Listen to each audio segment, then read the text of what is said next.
বিশ্ব রাজনীতির নতুন ফ্রন্ট এখন তৈরি হচ্ছে এমন এক জায়গায় যেটিকে এতদিন অনেকেই উপেক্ষা করেছিল, গ্রিনল্যান্ড।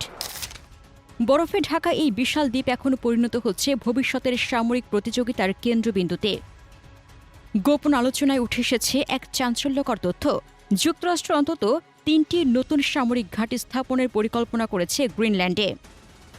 ওয়াশিংটনের শীর্ষ পরিকল্পনাকারীরা ইতিমধ্যে ডেনমার্কের সঙ্গে এ বিষয়ে আলোচনা শুরু করেছে এমন এক সময় যখন কয়েক মাস আগেই ডোনাল্ড ট্রাম্প সরাসরি গ্রিনল্যান্ড দখলের হুমকি দিয়েছিলেন। এই পরিকল্পনার পেছনে মূল কারণ হিসেবে সামনে আসছে যুক্তরাষ্ট্রের নতুন প্রতিরক্ষা কৌশল, যা ট্রাম্প প্রশাসন গোল্ডেন ডোম নামে অভিহিত করছে। এটি মূলত ইসরায়েলের আয়রন ডোম সিস্টেমের মতো একটি উন্নত অ্যান্টি মিসাইল প্রতিরক্ষা কাঠামো তৈরি করার পরিকল্পনা, যা যুক্তরাষ্ট্রকে রাশিয়া ও চীনের সম্ভাব্য ব্যালিস্টিক মিসাইল হামলা থেকে রক্ষা করবে। এই পরিকল্পনার গুরুত্বপূর্ণ অংশ হতে পারে গ্রিনল্যান্ড, কারণ ভৌগোলিকভাবে এটি এমন একটি অবস্থানে রয়েছে যেখানে রাশিয়া বা চীন থেকে আসা মিসাইলের পথ পর্যবেক্ষণ করা সম্ভব। গ্রিনল্যান্ডে আগে থেকেই যুক্তরাষ্ট্রের কিছু লিসেনিং পয়েন্ট বা নজরদারি কেন্দ্র রয়েছে, যা আর্কটিক অঞ্চলে চলমান সামরিক কার্যক্রম পর্যবেক্ষণে ব্যবহৃত হয়। বিশ্লেষকদের মতে নতুন ঘাঁটিগুলো শুধু প্রতিরক্ষা নয়, বরং গোয়েন্দা নজরদারির ক্ষেত্রেও গুরুত্বপূর্ণ ভূমিকা রাখবে। বিশেষ করে রাশিয়ার আর্কটিকে সামরিক উপস্থিতি বৃদ্ধি এবং বরফের নিচে সাবমেরিন মোতায়েনের সক্ষমতা যুক্তরাষ্ট্রের জন্য একটি বড় উদ্বেগ হয়ে দাঁড়িয়েছে। একই সঙ্গে চীনও এই অঞ্চলে তার প্রভাব বাড়ানোর চেষ্টা করছে। ফলে গ্রিনল্যান্ডে ঘাঁটি স্থাপন মানে শুধু প্রতিরক্ষা নয়, বরং আর্কটিক অঞ্চলে প্রভাব বিস্তারের প্রতিযোগিতায় সরাসরি অংশগ্রহণ। এই কৌশলগত অবস্থানের কারণে গ্রিনল্যান্ড এখন একটি ফরওয়ার্ড ডিফেন্স জোনে পরিণত হচ্ছে। আলাস্কা যুক্তরাষ্ট্রের জন্য গুরুত্বপূর্ণ হলেও সেটি আর্কটিকের পশ্চিম অংশে অবস্থিত এবং পুরো অঞ্চলে নজরদারির জন্য যথেষ্ট নয়। অন্যদিকে গ্রিনল্যান্ড আর্কটিকের একেবারে প্রান্তে অবস্থান করায় এটি থেকে পুরো উত্তর মেরু অঞ্চলের উপর নজর রাখা অনেক সহজ। ফলে এখানে সামরিক ঘাঁটি স্থাপন যুক্তরাষ্ট্রকে একটি বিশাল কৌশলগত সুবিধা দিতে পারে। তবে এই পরিকল্পনার পেছনে আরেকটি বড় রাজনৈতিক বার্তাও রয়েছে, ডিটারেন্স বা প্রতিরোধ। যুক্তরাষ্ট্র যদি গ্রিনল্যান্ডে তার সামরিক উপস্থিতি বাড়ায়, তাহলে এটি রাশিয়া ও চীনের জন্য একটি সরাসরি সতর্কবার্তা হিসেবে কাজ করবে। অর্থাৎ এই ঘাঁটিগুলো শুধু যুদ্ধের জন্য নয়, বরং যুদ্ধ ঠেকানোর জন্য ব্যবহার করা হবে। একটি পূর্ণাঙ্গ অ্যান্টি মিসাইল সিস্টেম গড়ে তোলা হলে এটি যেকোনো সম্ভাব্য আক্রমণকারীর জন্য বড় বাধা হয়ে দাঁড়াবে। তবে প্রশ্ন উঠছে, এই পদক্ষেপ কি যুক্তরাষ্ট্রের ন্যাটো থেকে ধীরে ধীরে সরে যাওয়ার ইঙ্গিত? কিছু বিশ্লেষক মনে করছেন, যদি যুক্তরাষ্ট্র তার প্রতিরক্ষা ব্যবস্থাকে নিজ দেশের কাছাকাছি নিয়ে আসে, তাহলে এটি আমেরিকা ফার্স্টের নীতিরই অংশ হতে পারে। অর্থাৎ বিশ্বজুড়ে সৈন্য মোতায়েন না করে নিজস্ব সীমান্তের কাছেই শক্তিশালী প্রতিরক্ষা গড়ে তোলা। যদিও এই ধারণার পক্ষে এখন সরাসরি কোনো প্রমাণ নেই, তবুও এটি ভবিষ্যতের কৌশলগত পরিবর্তনের ইঙ্গিত দিতে পারে। রাশিয়ার দৃষ্টিকোণ থেকে আর্কটিক অঞ্চল এবং গ্রিনল্যান্ডের মতো কৌশলগত জায়গাগুলো এখন সরাসরি নিরাপত্তার ইস্যুতে পরিণত হয়েছে। মস্কো গত এক দশকে আর্কটিকে ব্যাপক সামরিক উপস্থিতি বাড়িয়েছে।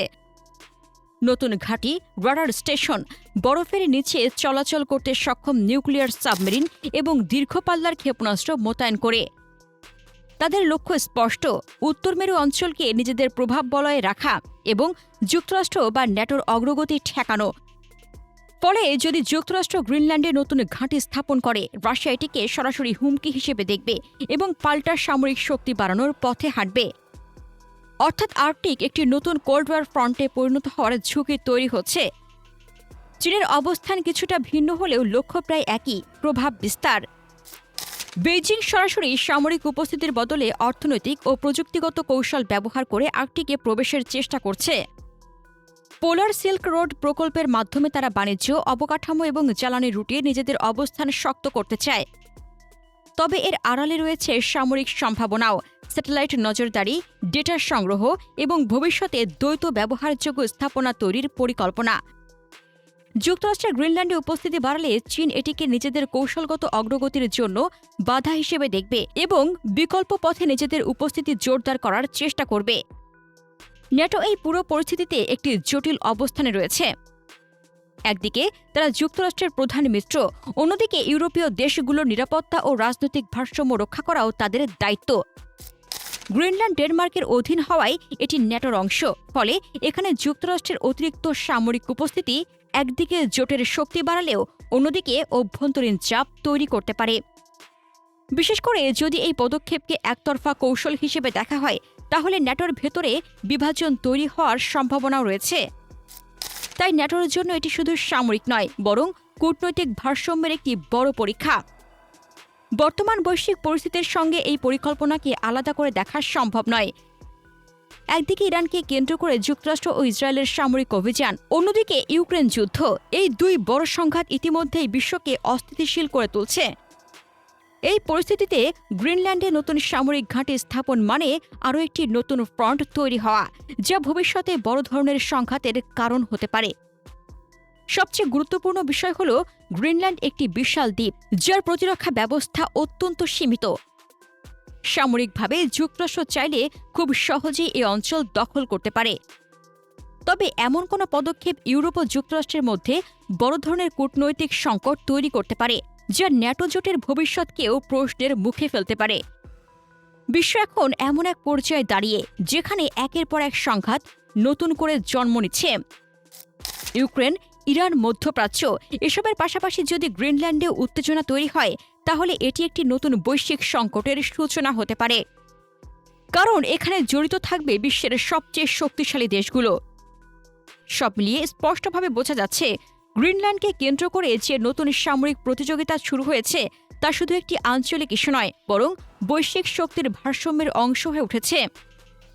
একদিকে যুক্তরাষ্ট্র তার প্রতিরক্ষা ব্যবস্থা শক্তিশালী করতে চাইছে, অন্যদিকে রাশিয়া ও চীন নিজেদের প্রভাব বজায় রাখতে এবং বাড়াতে সক্রিয় রয়েছে, আর ন্যাটো চেষ্টা করছে এই পুরো পরিস্থিতিকে নিয়ন্ত্রণে রাখতে। কিন্তু বাস্তবতা হলো, এই প্রতিযোগিতা যত বাড়বে, সংঘাতের সম্ভাবনাও তত বাড়বে। ফলে ভবিষ্যতের যুদ্ধ শুধু একটি দেশের মধ্যে সীমাবদ্ধ থাকবে না, বরং একাধিক শক্তির সরাসরি বা পরোক্ষ অংশগ্রহণে একটি বৃহৎ সংঘাতের রূপ নিতে পারে।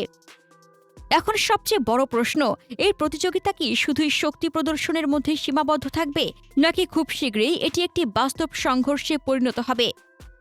প্রিয় দর্শক, গ্রিনল্যান্ডকে শুধু একটি প্রতিরক্ষা ঘাঁটি হিসেবেই থাকবে, নাকি এটি খুব শীঘ্রই বিশ্বের পরবর্তী বড় সংঘাতের সূচনা স্থলে পরিণত হবে? আপনার মতামত কমেন্টে জানান। মধ্যপ্রাচ্য নিয়ে জানতে আমাদের চ্যানেলটির ভিডিও ট্যাব থেকে ঘুরে আসুন। এই ভিডিওটি ভালো লাগলে লাইক বাটনে ক্লিক করুন।